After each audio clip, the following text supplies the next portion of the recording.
O vídeo que você clicou já vai começar, mas antes, deixe seu like, compartilhe e se inscreva no canal TV Flórida, a sua TV brasileira nos Estados Unidos. Agora vamos ao caso Bolsonaro. O presidente disse que não vai comparecer à abertura do julgamento sobre o suposto plano golpista que começa amanhã, 9 horas da manhã, no Supremo Tribunal Federal. O ex-presidente optou por acompanhar a audiência de sua própria residência, após uma avaliação médica. Os advogados de Bolsonaro confirmaram a decisão, mesmo com Bolsonaro apresentando uma postura serena nos diversos encontros. Rodrigo Constantino, de cara, dá para ver que Jair Bolsonaro, estrategicamente, não quer aparecer ali, né, dando o prêmio para os seus algozes de que alguém que está sentado no banco dos réus para ser explorado politicamente, ainda mais em um julgamento que é absolutamente injusto. Não houve tentativa de golpe de Estado para a tomada do poder no 8 de janeiro. Só a juristocracia tupiniquim e o sistema de poder daqui que não aceitam esse óbvio ululante da história. Ele é tão injusto quanto previsível, né? Então é uma farsa, é uma perseguição, é uma caça às bruxas, para usar a expressão que o próprio Donald Trump usou na cartinha para o Lula, né? Exigindo que se interrompa essa caça às bruxas. Não interromperam, vão começar o julgamento, entre aspas, farsesco, o show trial soviético, e vão condenar o Bolsonaro. O próprio Barroso já disse, né, que vai empurrar o extremismo para a margem, e aí vão ter os conservadores, que eu imagino que eles chamam de conservador o PSDB, os progressistas, que são comunistas, como o Boulos, e os liberais, que ele se considera, sendo ele mesmo um comunista, né? Então é a coisa mais divertida que existe, né? Vamos todos aqui manter as aparências da democracia, desde que metade da população não possa mais participar, né? É disso que se trata. Eles receberam aí meia hora de meditação online para começar esse julgamento, né? O André Marcília, nosso colega aqui, até brincou, vamos ver se eles vão levitar e desaparecer no processo, né? Mas não aconteceu nada disso. Vai ter um enorme aparato de segurança, tudo isso para reforçar uma narrativa, né, de que estão julgando pessoas muito ameaçadoras, muito perigosas para a democracia, né? Se você não colocar lá um enorme aparato que não tinha no 8 de janeiro e era para ter tido, né, você vai ter ataques às instituições, uma nova tentativa de golpe, vão vir cavaleiros alados para tentar a soltura de Bolsonaro, tirá-lo das garras da Polícia Federal ali e colocá-lo na garupa de uma moto ou num cavalo para fugir, sabe-se lá para onde, né, para a Embaixada Argentina.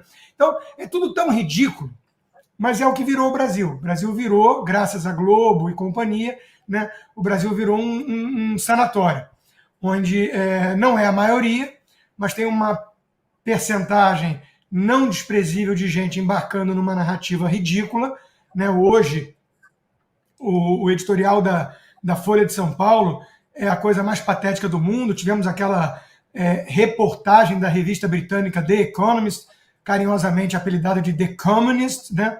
Todos eles embarcando nessa narrativa de que o Brasil está dando um exemplo para o mundo, para os Estados Unidos, de como reagir à ameaça nacional populista, autoritária. Em contrapartida, de vez em quando a gente tem umas surpresas, né? O New York Times, em reportagem assinada pelo Jack Nicholson, que é um cara com viés de esquerda, mas que tenta fazer jornalismo, o New York Times teve que admitir que o Alexandre de Moraes tem cometido inúmeros abusos nesse julgamento, né? Ou seja, não está enganando mais ninguém. Só quem quer ser enganado, só quem quer embarcar numa narrativa furada porque odeia Bolsonaro ou porque tem alguma estratégia de resgate da estratégia do teatro das tesouras, né? Vamos voltar aqui a colocar o Alckmin fazendo oposição ao Lula e chamar isso de democracia. O ladrão quer voltar à cena do crime e ignorar que depois o Alckmin deu a mão para o ladrão, voltou junto e ainda foi lá representá-lo em festinha indecorosa de terroristas. Então, de novo, tucanos não são oposição ao PT, não de verdade. Eles disputam o mesmo espólio político, a mesma clientela, digamos assim, né? E surgiu um fenômeno novo na política recentemente, o patriotismo, o conservadorismo, as pessoas que não querem saber dessa agenda de destruição da família, de roubalheira na coisa pública, que não acham que sempre foi assim e sempre será. E esse pessoal acordou, despertou, estavam hibernando e acordaram. Eles precisam ser eliminados da democracia. Grosso modo, metade da população, para arredondar por baixo. Então, eles vão ter que ter uma democracia com apenas metade do povo. É isso que eles estão fazendo, começando amanhã nesse julgamento patético, farsesco. Estão dizendo, não sei se é verdade, que o governo Lula estaria em pânico com a possibilidade de novas sanções americanas caso o Bolsonaro acabe condenado no Supremo. Fato concreto é que o espetáculo do julgamento começa amanhã, 9 horas da manhã, com Bolsonaro e mais 7 acusados por suposto golpe em 2022. O presidente, como a gente já informou, já avisou que não vai no primeiro dia de audiência. O Planalto admite que o processo de retaliação tarifária, iniciado na quinta-feira, serve para dar respaldo jurídico a respostas políticas. Aliados de Bolsonaro avaliam que Trump pode ampliar a lei Magnitsky para familiares de Moraes e até outros ministros do Supremo. O governo já acionou a tal lei de reciprocidade preventivamente, mas esse processo pode durar até 1 ano. A primeira turma do STF sob Zanin vai ter 5 sessões com Paulo Gonet, o Procurador-Geral da República, fazendo a acusação. Provavelmente só vai se começar a ter sentença na semana que vem. Enquanto isso, o ministro Alexandre de Moraes autorizou Arthur Lira a visitar Bolsonaro na prisão domiciliar. A visita ocorreu um dia antes do julgamento sobre a suposta tentativa de golpe, que começa amanhã. Lira presidiu a Câmara durante o governo Bolsonaro e chamou a prisão domiciliar de exagerada. Visitantes são proibidos de usar celular, tirar fotos e têm os carros vistoriados pela Polícia Federal antes de entrarem e de chegarem na porta da casa de Bolsonaro. O presidente está em prisão domiciliar desde o início do mês por alegado descumprimento de medidas cautelares. Se condenado no julgamento por suposto golpe, Bolsonaro pode pegar até 40 anos de prisão. Meu caro José Carlos Sepúlveda, quais podem ser os efeitos colaterais de uma eventual ou quase certa condenação de Jair Messias Bolsonaro? Qual é a sua previsão pessoal? Olha, eu acho o seguinte, vamos assim fazer um raciocínio aqui. Nós temos um Supremo Tribunal Federal que vai ter como relator dessa farsa jurídica e dessa farsa judicial, esse processo kafkiano. Quem vai ser o relator? Vai ser uma pessoa que é vítima, é acusador, é juiz, é tudo isso. Mas não é só isso. Ele é uma pessoa sancionada internacionalmente por violador dos direitos humanos. Então, um violador dos direitos humanos vai ser quem vai ter a palavra principal, o relator vai ser a palavra principal nessa farsa judicial. Isso está repercutindo em muitas partes, como no New York Times, um jornal alinhado à esquerda, dizendo o seguinte, como Alexandre de Moraes, que mostra toda a animosidade em relação ao presidente, Flávio Dino, um comunista que foi ministro do Lula, Zanin, que foi advogado do Lula, essas pessoas é que vão julgar o Bolsonaro. Isso, por exemplo, para um americano, até para um americano do New York Times, isso é uma coisa que não cabe na cabeça de ninguém. O Jason Miller, outro dia, na entrevista que ele deu lá nos Estados Unidos, dizia, quando eu falo de Suprema Corte, por favor, dizia para o repórter, por favor, não pense na Suprema Corte americana. Não é isso que estamos falando. Estamos falando de uma outra coisa. Então, o seguinte, a Suprema Corte é uma das mais altas instituições do país. Uma Suprema Corte que se presta a fazer essa caça às bruxas leva o país para uma posição gravíssima. por isso eu acho que as consequências não vão ser colaterais. Elas vão ser profundas, elas vão ser fortes, e o Brasil vai entrar oficialmente vai ser oficialmente considerado um regime totalitário, um regime ditatorial, melhor dizendo, regime ditatorial em que uma Suprema Corte fora da lei, fora de qualquer escopo constitucional, pura e simplesmente faz e monta uma perseguição judicial a Bolsonaro e a seus seguidores mais próximos, e que se vai estender aos poucos a todos os seus seguidores. Então, isso vai trazer consequências muito fortes para o Brasil.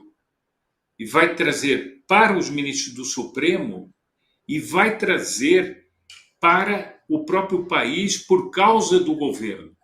Os Estados Unidos declararam que o governo do Brasil é uma ameaça à segurança nacional dos Estados Unidos. Está em documentos.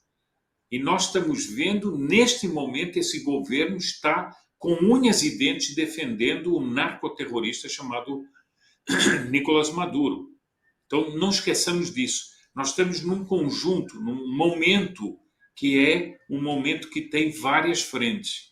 Enquanto o governo do Brasil está defendendo o narcoterrorista, a Suprema Corte, aliada ao governo do Brasil, está tentando condenar, sem provas, sem documentação, num julgamento kafkiano, uma pessoa que não devia estar sendo julgada, e pessoas que não deviam estar sendo julgadas nem condenadas. Então, eu tenho a impressão que vai haver consequências muito fortes para o Brasil. Daqui a pouco no Braddock Show a gente vai falar da mais recente picaretagem do grande Nicolás Maduro. Também nessa edição teremos uma entrevista com o senador Isalci Lucas sobre a CPMI do INSS. Daqui a pouquinho são atrações do Braddock Show. Mas agora vamos falar de quem trabalhou para escritórios de advocacia famosos. O escritório Arnold e Porter, contratado pela Advocacia Geral da União pela merreca de 3,5 milhões de reais para defender o Brasil contra as sanções norte-americanas, teve Luiz Roberto Barroso como funcionário no passado. O ministro trabalhou na firma americana em 1989 e manteve colaboração mesmo após voltar ao Brasil. Em 2016, Barroso contou que seu escritório no Brasil trabalhou em conjunto com Arnold e Porter em casos. O contrato atual prevê a defesa de agentes públicos sancionados, incluindo ministros do STF. Barroso está proibido de entrar nos Estados Unidos desde 18 de julho com o visto norte-americano suspenso. A AGU pagará com dinheiro público para o escritório americano defender ministros sancionados por Washington.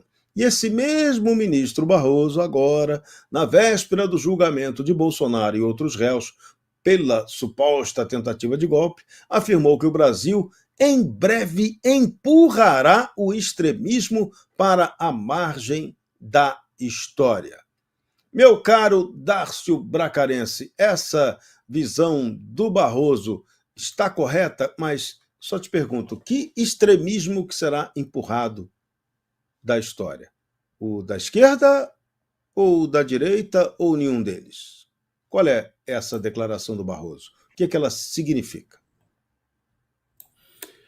Significa que o sistema chinês está sendo imposto ao Brasil. Lá não tem oposição, lá não tem polarização política, porque é partido único. Qualquer pessoa que pensa diferente vai presa. E é isso que eles tratam por democracia. Democracia, no meu modo de entender, é um ambiente onde você tem uma circulação livre de ideias e, eventualmente, essas ideias se chocam, né? Só que eles não querem mais isso, cansaram. Cansaram de escutar gente chata falando. Na opinião deles, quem discorda merece cadeia. E assim estão fazendo. Mas pelo menos ele mudou. Antigamente ele falava bolsonarismo, agora ele fala extremismo. Eu acho que tudo aquilo que eu não concordo também é extremo. Assim como eu acho muito extrema essa posição do Barroso. Acontece que eu não desejo que ninguém mereça ser preso por discordar daquilo que eu entendo como o melhor para a sociedade. O Barroso, que está aí aparentemente numa situação complicada, porque ele já trabalhou no escritório de advocacia que vai receber agora alguns milhões de um povo que não tem dinheiro sequer para se medicar. Porque a gente precisa de muitos remédios, uma vez que nós não temos nem saneamento. 100 milhões de pessoas não têm rede de esgoto. E essas 100 milhões de pessoas têm que trabalhar para poder pagar escritórios de advocacia de luxo para ministros que ganham o teto do funcionalismo, mas não só o teto, né? Eles ganham várias outras benesses, tomam vinhos caros, premiados, comem lagostas e têm assessores para tudo, até mesmo para poder empurrar suas cadeiras. E essa população, que é uma população faminta, é obrigada a pagar milhões de reais em suas defesas. Defesas por conta de atos absolutamente bárbaros sob o ponto de vista jurídico. Pessoas que atentaram contra a lei, são fora da lei e por isso estão sendo, obviamente, acusados num país democrático como os Estados Unidos. E a população é que vai ter que pagar suas defesas. Mas olha, Serrão, tem uma estratégia por trás disso. Eles vão gastar muito dinheiro com esse escritório. Eu não posso dar a minha opinião sobre a relação desse escritório com o Barroso, porque senão eu correria o risco o mesmo risco que Daniel Silveira correu. Mas eu sei o que eles vão fazer e eles já anunciaram. A AGU já anunciou que vai responsabilizar quem causou esses processos. Portanto, eles devem perseguir a família Bolsonaro depois para poder tentar sacar ou saquear, escolha você o termo, da família Bolsonaro todo o valor gasto com essa defesa. Se você chegou até aqui, é um bom sinal. Para assistir os vídeos completos, acesse nosso site ou baixe nosso aplicativo totalmente grátis.